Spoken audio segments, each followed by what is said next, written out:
साल 2019 की बात है। शालिनी ने शहर के सबसे पुराने गर्ल्स हॉस्टल में एडमिशन लिया।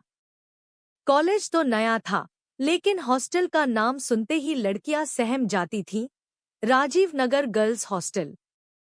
यह हॉस्टल शहर के एक पुराने कोठी में बना था, जहां कभी एक जमींदार की हवेली हुआ करती थी। शालिनी को कमरा नंबर 13 मिला।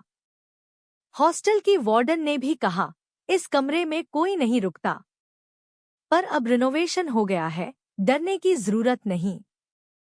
शालिनी हंस दी, मैम, ये सब अफवाहें हैं, भूत वूत कुछ नहीं होता। पहली रात सब ठीक था, लेकिन जैसे ही घड़ी ने 12 बजाए, कमरे की लाइटें खुद ब खुद बुझ गईं। पंखा जोर जोर से घूमने लगा और खिड़की खुद ही खुल गई।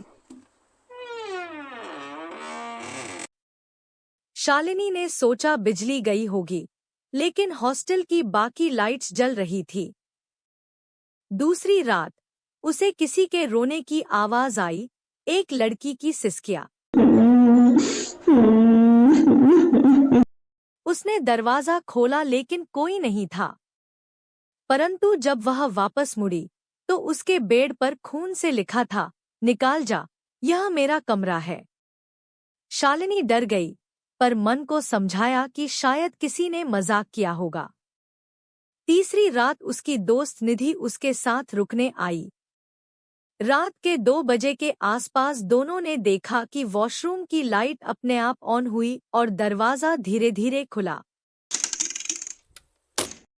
अचानक एक लड़की सफेद साड़ी में बाहर निकली, बाल बिखरे हुए, चेहरा जल चुका और आंखों से खून बह रहा था। वो दोनों चीखती हुई बाहर भागी और वार्डन को सब बताया। वार्डन ने कहा, यह वही आत्मा है जो 10 साल पहले इस कमरे में मरी थी। उसका नाम भी शालिनी ही था। उसने आत्महत्या नहीं की थी, उसे जला दिया गया था। पूरी कहानी खुलने लगी। दरअसल 2009 में इसी कमरे में एक लड़की को रात को जिंदा जला दिया गया था। वह कई बार शिकायत करती रही कि कोई उसे तंग करता है, पर किसी ने उसकी बात नहीं मानी। और एक रात उसकी जली हुई लाश उसी बेड पर मिली थी। इसके बाद से उस कमरे को बंद कर दिया गया था, लेकिन हाल ही में उसे फिर से खोला गया था और पहली बार फिर से किसी को वहां रखा गया। वह थी नई शालिनी। अब रोज रात को किसी के चलने की आवाजें, रोने की सिसकियां और दीवार पर खून के निशान बनने लगे। हॉस्टल की लड़कियां डर के मारे उस फ्लोर पर भी नहीं जातीं। एक रात शालिनी ने आत्मा से बात करने की ठानी। उसने एक नींबू, मिर्च और एक दीपक जलाकर कमरे में रखा और कहा, तुम्हें जो कहना है मुझसे कहो। अचानक सब खामोश हो गया। एक ठंडी हवा चली और दीवार पर लिखा हुआ दिखाई दिया, मुझे इंसाफ चाहिए, मेरा कातिल अब भी जिंदा है। उसके बाद शालिनी ने उस केस की फाइलें ढूंढी और पता चला कि उस समय का एक चौकीदार, जो अब भी हॉस्टल में काम करता था, आरोपी था, लेकिन सबूतों के अभाव में बच गया।